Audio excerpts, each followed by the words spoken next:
जय हिंद दोस्तों, मैं हूं मेजर गौरवारी और आप देख रहे हैं मेजरली राइट। पाकिस्तान में चुनाव की गतिविधियां कभी तेजी पकड़ती हैं, कभी मंदी हो जाती हैं, फिर तेजी पकड़ती हैं, फिर मंदी हो जाती हैं। दोस्तों, अभी तक किसी को कुछ समझ में नहीं आ रहा। जो चुनाव लड़े थे ना लोग, उनको यह समझ में नहीं आ रहा कि हम क्यों लड़े थे। भाई, आर्मी को अगर किसी और को बनाना था तो हमें बेवकूफ क्यों बनाया? पहली चीज। अच्छा, जिन लोगों ने वोट दिया है वो कह रहे हैं कि साहब, हमने जिसको वोट दिया अगर उसको नहीं जिताना था तो हमसे वोट क्यों दिलवाया? गेम ऐसा चल रहा है पाकिस्तान में। 8 फरवरी को पाकिस्तान में वोटिंग की प्रक्रिया खत्म हो गई थी, 8 को। आज 19 तारीख पे हम बैठे हैं, 11 दिन हो गई, कोई क्लैरिटी नहीं है कौन जीता कौन हारा।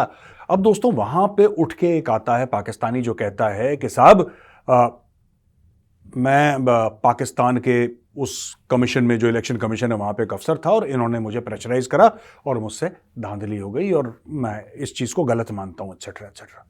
खुल के कह रहा है कि उसने धांधली करी है और जिनको जो 70 हजार से आगे थे उनको पीछे करवा दिया और दूसरों को जितवा दिया। तो ये सारा का सारा फ्रॉड पाकिस्तान में आजकल चल रहा है। दोस्तों, वहां पे खबर ये आती है कि एक्चुअली पाकिस्तान की फौज ने नवाज शरीफ से बोला था कि बेटा तू हमारे साथ एक डील कर ले। ठीक है, डील ये होगी कि तू वापस आएगा, तू हमारे बूट पॉलिश करेगा, हमारे यानी कि पाकिस्तानी फौज के तू बूट पॉलिश करेगा, सर झुका के गुलाम बना रहेगा जैसे एक जमाने में इमरान खान बना रहता था। अब तुझे एक काम करना है कि तू प्रधानमंत्री बन जा पाकिस्तान का, तेरी बेटी को बना देंगे हम मुख्यमंत्री पंजाब का, पाकिस्तानी पंजाब का वजीर आला बना देंगे, फर्स्ट वजीर आला वुमेन ऑफ पाकिस्तानी पंजाब। तो ये डील काट के वो आया, पाकिस्तान वापस लंदन में रह रहा था इतने टाइम से। अब हुआ ये दोस्तों कि बीच में उसको लगा कि यार ये तो हर जगह से जूते पड़ रहे हैं, हर जगह से मुझे मार पड़ रही है और मार मुझे पड़ती चली जा रही है। मेरी मार, वो कह रहा है कि नवाज शरीफ की मार रुकी नहीं रही, यानी कि लोग उसको गालियां दे रहे हैं, सोशल मीडिया पे उसको गालियां पड़ रही हैं, सब लोग कह रहे हैं, कोई कह रहा है कि चोर है, कोई कह रहा है डकैत है, कोई कह रहा है पटवारी। अब उसने ये बात बोली है कि यार देखो, बात ये इलेक्शन फिक्स है, ये सबको पता लग गया, जिन्होंने फिक्स करे वो खुद आके कह रहे हैं जी हम ही ने फिक्स करे थे। अब इशू ये है कि इसके बाद जो प्रधानमंत्री बनेगा पाकिस्तान का, उसको जूते खाने हैं, ये बात तय है। वो देखो, पाकिस्तान के वो हालात ठीक नहीं कर सकता। मैं एक और चीज पाकिस्तानियों के बारे में आज आपको बताता हूं। सब लोग इमरान खान के दीवाने हो रखे हैं, सारे पाकिस्तानी कह रहे हैं इमरान खान तुझ पे जान निसार और जान दे देंगे इमरान खान के लिए। ये सब डायलॉगबाजी वहां पे चल रही है, उसको जिता भी रहे हैं, उसके बैक्ड कैंडिडेट्स को जिता रहे हैं। ठीक है जी। लेकिन दोस्तों, आज मैं आपको एक बात वाज़ेह तौर पे बता दूं, क्लियर। अगर इमरान खान को आप जेल से निकाल देते हैं और जेल से निकाल के उसको प्रधानमंत्री बना देते हैं, यही आवाम 3 महीने के बाद इमरान खान को गाली देगी। ये आवाम कभी खुश नहीं होती किसी के साथ, किसी के साथ खुश नहीं होती, राइट। ये जो उस गद्दी पे बैठेगा उसको गाली पड़ेगी। Pakistani people are not happy with themselves, they are not happy with their country, they are not happy with their politicians, they are not happy with their army, they are not happy with their economy, they are not happy with their diplomacy, they are not happy with the state of their sports, they are not happy with law and order, they are basically an unhappy lot. ठीक है जी, उनको हर चीज से problem है। तो अगर इमरान खान भी आ जाए, उसको भी मार पड़नी है 3 महीने के बाद। आज की तारीख में वो मसीहा बन रखा है, आज की तारीख में फरिश्ता बन रखा है। जिस दिन गद्दी पे बैठ जाएगा, यही पाकिस्तानी आवाम उसको जूते मारेगी। अब एक तो ये पूरा माहौल हो गया वहां पे कि किसको सेट करना है, क्या सेट करना है। पाकिस्तानी आर्मी थोड़ा सा कंफ्यूजन में है और उसके कंफ्यूजन के 2 बड़े वजह हैं। पहली वजह ये है यार कि वो कह रहे थे कि ठीक है, लड़ाई वड़ाई तो हम हार जाते थे, लड़ाई तो हम अक्सर हार ही जाते थे, लेकिन चुनाव आज तक पाकिस्तानी फौज नहीं हारी। यानी कि डायरेक्टली लड़ती नहीं थी, लेकिन फिक्स कर लेती थी दोस्तों चुनाव। ये पाकिस्तानी फौज का एक बहुत पुराना रिकॉर्ड रहा है। They have never lost. मैंने बोला भी था ना, जंग कभी जीती नहीं, इलेक्शन कदे हारिया नहीं। ये पाकिस्तानी फौज का मूल मंत्र रहा है। They have always manage to fix. इस वाले में गड़बड़ हो गई, जीत वो फिर जाएंगे, अपने मनपसंद का प्रधानमंत्री बना लेंगे, लेकिन जिस तरीके से फौज की छीछा लिद्दर हुई है सबके सामने, जो उनकी बेइज्जती हुई है, जो फौज has been caught, the Pakistani army has been caught with its hand in the cookie jar.